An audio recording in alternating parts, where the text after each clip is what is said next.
lot of nuts! Do you guys ever think about what happens when you die? That's way too intense of an intro for this video, Sumito. Tone it back. Do you guys ever think about what's going to happen to your Steam library of video games when you die on April 14th, 2038? Do you guys even think about what video games are supposed to be? Where they originated? What the entire concept of being able to sit on your couch or sit in your gaming chair and then play video games, what that's supposed to be a result of? Back in the day, if you played video games, that meant that you spent a ton of times at the arcade. That's the only place where you could play video games. I remember being in Bangladesh at like 8 years old, and my cousin was like, yo man, you want to go play some video games? And I was like, no way, you got a Super Nintendo or something? And he was like, no, we'll go to the arcade. I go to my grandma, I asked for 500 taka, which is like $3 or something, and we head to this rundown shack filled with fighting game cabinets and Galactica and Street Fighter, and I was like, whoa. We didn't even have coins. I don't know if this is common in third world countries, but I took that 500 taka and gave it to the dude running the front of the place, and he just had a mental running note of how many credits everybody in the store had, and he would flip a little switch on the side of the little electric shack, and that would put more credits in the arcade cabinet we were playing in. And if we wanted to change to a different arcade cabinet,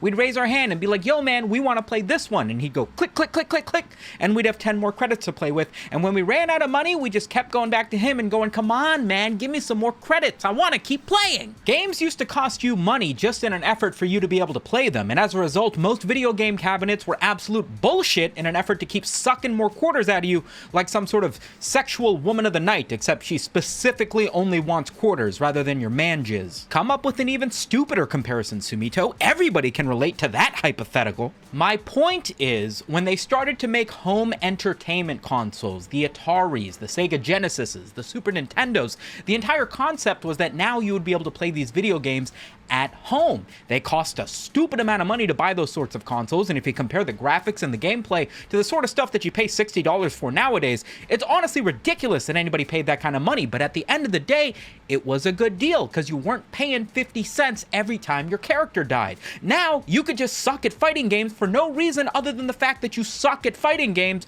rather than you not having enough quarters to actually get good at the video games you were playing. And you could do all of that from the comfort of your couch. The premise was simple.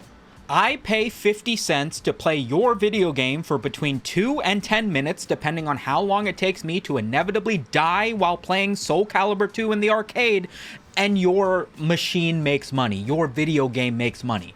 Now the trade-off is that I don't need to pay quarters, and I can play it from the comfort of my own house, but rather than it costing me 50 cents to play your game, it costs the equivalent of somewhere in the modern era of like $1,000 to buy a console and buy the video game, which is crazy to think about. But remember, you're taking every quarter that you might ever spend in an arcade cabinet, and you're basically paying for it up front in order to get the benefit, the comfort, the convenience of being able to play these arcade games at home. And that seems like a fair enough trade-off. Not only that, but computer games and video games in general started to get massive, gigantic. No longer could you have something that somebody would sit and play for 6 hours at an arcade cabinet. That's just ridiculous. Rather, you could have story, narrative-driven video games, multiplayer video games that you could play with people over the internet from the comfort of your own house. It benefited everybody. Game studios could now make whatever game they could think of, whatever story they wanted to tell, put you in the shoes of whatever character they wanted you to play at the pace, at the comfort. If they wanted to make a 40-hour-long video game, that would be incomprehensible to expect somebody to spend that many quarters in an arcade for. But now that these video games could be played at home, at the comfort of your PC, at the comfort of your couch, everything started to get better for the trade-off of you paying for it. Plus, from a game developer's perspective, it's much easier to try to get somebody to buy your video game for $60, $80, or whatever the equivalent is over the course of time, rather than trying to expect somebody to buy an entire arcade cabinet. You know what I mean? At the end of the day, if the only thing you're making is arcade cabinets, somebody's got to spend thousands of dollars in order to get one of those things and have an establishment in which other people will come and use their quarters in before anybody even knows that your video game exists. Now that it's pretty much established that everybody's got one of these Sega Genesises, these Atari 2600s, God forbid the PlayStation 1, sitting at their house, they no longer need to spend an arcade cabinet worth of money in order to have the chance to experience your video game. No, they could just buy your cartridge. They could buy your disc. At this point, some people are even playing video games on the go. You can make something that it fits on like an SD card. They could spend $40 on it and then play your Pokemans or whatever it is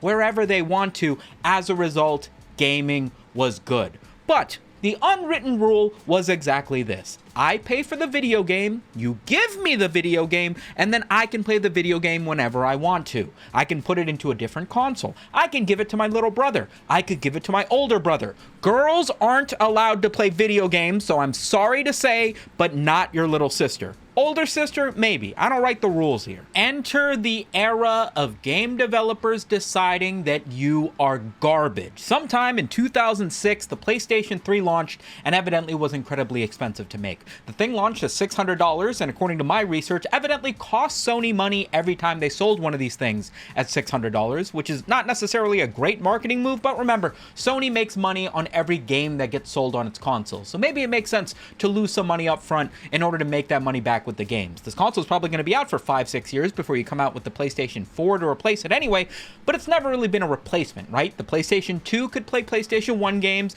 the Xbox 360 could play Xbox games. At the end of the day, it's not like the entire game library that you've got behind you is suddenly going to be something that you can't play anymore because they came out with a new console. That was until they came out with the new version of the PlayStation 3. One that abandoned the hardware rendering or whatever the fuck it was that allowed it to be backwards compatible with PlayStation 2 games, and now your PlayStation 2 discs would no longer work on certain PlayStation 3s. Nintendo would also do something similar with the Wii Family Edition that would make it so you were no longer able to plug in your GameCube controllers? It didn't have the ports for you to be able to use a GameCube controller, effectively just sectioning off segments of people who had been giving these companies money for like a decade at this point that could no longer play the games that they paid the equivalent of $50, $60, $80 for anymore if they decided to upgrade to the newest thing in an effort to be able to play the newest games. So you want to play stuff from 10 years ago? You need a console from 10 years later. And you need one that was released 1 year later than that if you want to play anything that's going to come out in the next 10 years, because God knows $1,000 wasn't enough. Okay, so we've established that Sony is kind of being a bitch when it comes to the entire game library situation, right? The PlayStation 2 catalog is one of the most legendary catalogs of video games to ever hit the market ever. If you take a look at some of the best video games to be played in video game history, a good number of them were released for the PlayStation 2, and you're telling me that if you have a PlayStation 3, the game console that came out right after the PlayStation 2, you had to have one of the earlier models of the PS3 because halfway through they made a revision that made it so that it couldn't play this incredible catalog of PlayStation 2 games? That just seems silly. But that's the reality of it. And if you think about it, maybe we can give Sony a little bit of a pass. At the end of the day, if you have to make a video game console that's compatible with every game that you've made in the last 10, 15 years, perhaps you're effectively having to fit 2 video game consoles into 1 video game console. You need all the hardware and everything that could run PS2 and PS1 games, and you need it to be powerful and new enough to play all the stuff that you want to make going forward, I guess. That was until they released the PS4, which for some reason was now not even backwards compatible with the PlayStation 3. What the fuck are we talking about? The last previous generation? The PlayStation 3 wasn't out for 10 years the way the PlayStation 2 did. You're telling me there's an entire era of video games on the PlayStation 3 that could not be played on the console before it, and you couldn't play on the console afterwards? Doesn't everybody who made a game for the PlayStation 3 kind of feel a little bit stupid, knowing that they're just locked into this one time capsule of video games that can only be played on a console that isn't made anymore? What? So if you're a Sony fan, if you're somebody who's been playing games on the PlayStation for so long, you can get yourself a PlayStation 2, and thankfully that will play everything in the PS2 catalog and the PlayStation 1 catalog, so you got 2 generations of games that you can play on one console. If you go and get yourself a modern PS5, it can't play PS3 games, and so you have to get yourself a PS3. That's the only way that you can play games that were released for the PS3. Thankfully, that catalog of games that's only available on the PS3 is relatively slim, but still, if you want to be able to play stuff from that era, you can't even get the most modern catalog. Then you got to get yourself a PlayStation 4 to be able to play stuff that comes out after the PS3's era of things, and now you have to have 3 generations of consoles in an era where computers already exist. I have games in my Steam library from 15 years ago, and they run just fine, because why wouldn't they? Over the course of time, the thing that I'm using to play video games in my PC is more powerful today than it ever was a decade ago. In what world would it be reasonable for you to be able to say, hey, we can't support this game anymore? It's a single player game. It's not like you have servers to upkeep. In comes the PlayStation 5, the most modern version of Sony's home video game console, and it continues the trend of Sony deciding that they can't spend more than 10 minutes without twisting my balls backwards. Is the PlayStation 5 backwards compatible with the PlayStation 4? Yeah. Thank God it is. However, Sony has introduced yet another nut twist in its home console release, that being the PlayStation 5's version of no disc available. There is actually a PlayStation that you can buy that I think was $100 cheaper that had no disc drive. Now, you guys might not remember this, but one of the biggest selling points of the original PlayStation 2 was that it was also a DVD player. You could watch movies in addition to playing video games with it, which made it a much easier sell as a kid to get your parents to buy, because now you could watch movies on the same thing that you play video games on, so they don't need to spend money on a VCR, for instance, a DVD player, I guess, in this situation. PlayStation 3, PlayStation 4 could all play Blu-ray movies. It doubles up. You only need to buy one thing, which is fantastic. But removing the disc drive from the PS5 now makes this nothing but a machine that plays video games. And not only a machine that plays video games, but a machine that cannot play 90% of Sony's catalog when the PlayStation 5 came out. If this thing doesn't have a disc, that means every PlayStation 4 game that is backwards compatible on this thing, they only existed on a disc, so you can't play those. PlayStation 3 games wasn't really going to be an option anyway, and now not only are you locked into not being able to play any of the video game discs that you already own on your $800 PS5 or whatever this thing ended up reselling at, because they didn't even make enough of them, but every video game that you buy going forward isn't even going to have a disc to begin with. You're going to download it to your PS5 account, and you're going to play that thing digitally. So you don't need to spend $60 on video games for a disc. Instead, you can get a download, which I assume is cheaper. Oh wait, no, they're not. So take The Last of Us, for instance, one of the most legendary story-driven games that I never played, but instead watched people play on YouTube because that's the type of guy I am. It originally released on the PS3, full price, $60, 2013. What happened 1 year later when the PS4 came out? Well, you could assume that everybody's already got a PS3, maybe they're considering getting the PS4, but the fact that it can't play PS3 games is a little bit awkward. So what happens when you go and spend the money to give Sony more of your cash and buy yourself a PS4? Is there a download link? Can you scan the barcode? Can you link that original PS3 copy of The Last of Us to get a discount or something on the PS4 so that you could play it in some capacity? Sony says, go fuck yourself. We're going to make a remastered version that runs at 60 FPS and at 1080p, and you can pay a whole $50 to buy the exact same game that you already owned on the console we had a year ago. Is that not enough? Over in 2022, they now released the PlayStation 5. Now, the PlayStation 5 is capable of playing games that were released on the PS4. So even if you didn't have the PS3 release of The Last of Us, surely you'd be able to play the PS4 version on the PS5.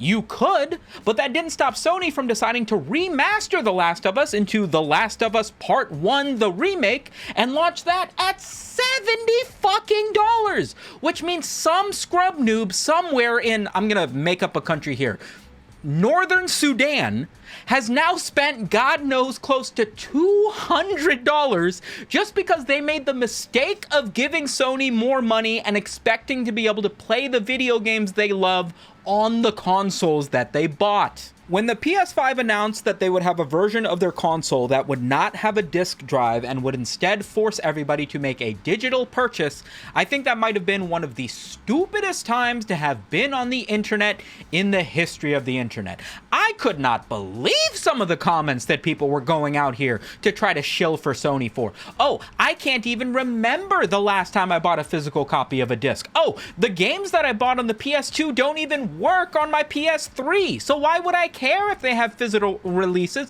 Digital's more convenient. Digital can download in the back. I hate the idea of popping a disc into my PlayStation Christmas morning and playing it all day through.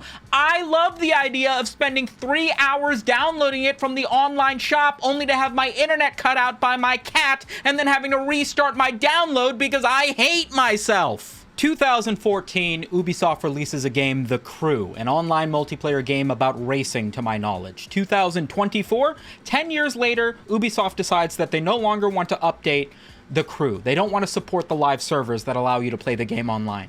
The Crew is an entirely online playable game, which means if you take away the servers, you can't really play the game whatsoever anymore. There's no real single player or anything to it. Okay, fine. I mean, it sucks that people paid $60 for a video game that they can no longer play, but I guess you also can't expect Ubisoft to pay money to keep up the servers for the game to play online forever. Unfortunate situation. Doesn't exactly end there. Ubisoft did not just shut down the servers, making it so that the game that you bought and own was now effectively useless. No, they updated their end user license agreement to state that people now had to remove this game from their library, effectively taking back the game, the files, the thing that you purchased, simply because they no longer wanted to support this thing. This incident is what led into the entire Stop Killing Games movement that you have probably heard so much about over the course of the last few years. This did not stop Sony from doing exactly the same thing on the PlayStation. Sony began sending mass email notifications to people on the PlayStation Network stating that movies and TV shows that they had paid to buy, purchase, not rent, digital ownership from the PlayStation Store were being permanently removed from their library. They were not in a situation where they were offering a movie for you to buy that they are not selling anymore. They are taking a movie that you bought from them and then deciding, hey, you just don't own this anymore. Sony had a partnership with the Discovery Network where they hosted over 1,200 TV shows, including popular Discovery Network content, and people who purchased these TV shows, these movies, were now updated to know that these things would be removed from their library. This is not a sense of you can no longer own this thing anymore, or you can no longer watch this movie. You can no longer purchase this movie. This movie that you bought is now being removed from your library, effectively making it so the word buy means nothing. This also happened with Studio Canal. Sony notified PlayStation users that hundreds of purchased films, including Terminator 2, Total Recall, and Rambo, would be scrubbed from their digital libraries. You paid to own this thing digitally, and now it's being revoked because that's totally how ownership works. Can you imagine if you went into a Best Buy or a game store, purchase yourself a copy of Sly 2 Band of Thieves, I really hope that's the right subtitle before I get called a LARPer, and then GameStop decides, hey, we don't want to sell this thing anymore, we no longer have the license, and then they show up to your house, take the disc out of your PlayStation, put it in the case, and then leave and not even wipe their shoes when they're done, and also they drink all your milk and knock over your cereal? And punch your dog in the face.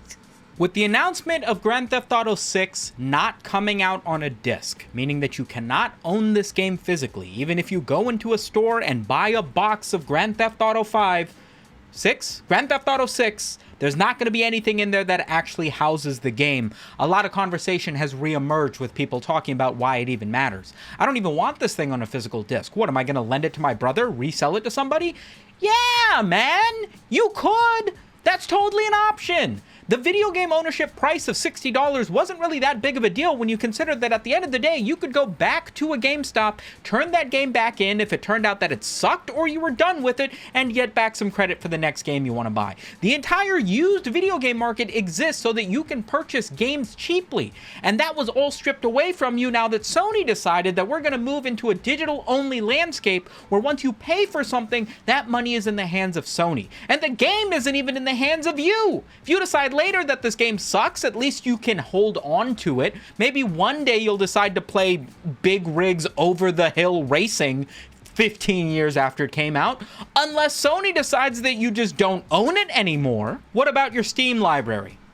What about where most people purchase games to play on their PC? These things don't exist on discs necessarily. They are all digital ownership, and Steam has had the best long-lasting online marketplace when you compare it to something like Sony that has been more often than not just ripping away ownership from you, and even Nintendo with the whole debacle with the Wii shop that made it so that all the stuff that you had purchased on the original Wii now has zero way to be transferred to the Nintendo Switch. You got to just buy those games again, digitally again, because the Wii shop no longer exists. Steam still allows you to buy games from 10, 15 years ago. Even if those games aren't being sold by Steam anymore, they still exist in your library. The files are stored on your computer. You can even re-download it from them, even if they don't sell it currently. What happens when you die? Little bit of research by me says that somebody famously asked Steam support if they could transfer all of the video games on their account to another relative if they wrote in their will that their Steam library goes to that relative, and Steam said no. Steam said your Steam library dies with you. When you leave this mortal existence, all of those games that you have paid money for, whether you have played them or not, completed them or not, downloaded them or not, cannot my son would not be able to sit at my computer and legally be able to play his dad's games if I died. You guys can suck my digital dick. I don't understand why more people aren't upset by this. If I physically owned the game, Sony wouldn't be able to say shit about me taking my copy of Jack 3 for the PS2, giving this to my kid and letting him play it. There's no rules or laws around that. But somehow, with digital games becoming more expensive, Grand Theft Auto 6 is looking like it's going to be $100 and not even come with a disc, despite the fact that they're making more money on it than they ever would have if they released it physically, and somehow I have less ownership over that for the more money that I'm paying. Granted, a few benefits to digital ownership, right? If something is broken in a video game that I play physically, nothing can be done. That game is released in the state that it's in, and that's all you can do. If one of the guns in that Jack 3 disc was the most broken, game-breaking, caused a game crash every time you used it, well, that would suck, and there's nothing you can do about it. However, if you buy something digitally, they can update the game. They can patch it. They can add DLC, more places for you to go to. 9 times out of 10, that results in them just releasing more shit for you to spend money on. Battle passes, DLC, updates, and because it's become so simple for people to be able to update games that they release, a lot of the times they just release games that are only 80% done, knowing that they can do the rest of the work after they've collected a bunch of money from people who bought their not yet finished game to dump it into development. So even that aspect of digital ownership doesn't necessarily feel like a complete upside for the consumer.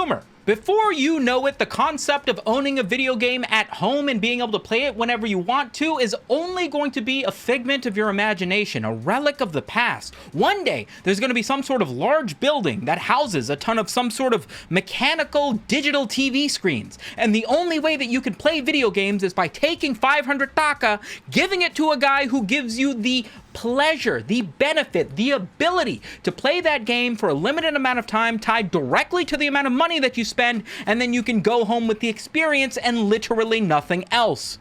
Oh my god, he tied it all together. Thank you for watching this video. Subscribe if you want to see more. A like helps a ton, and I'll catch you guys on the next one. Peace.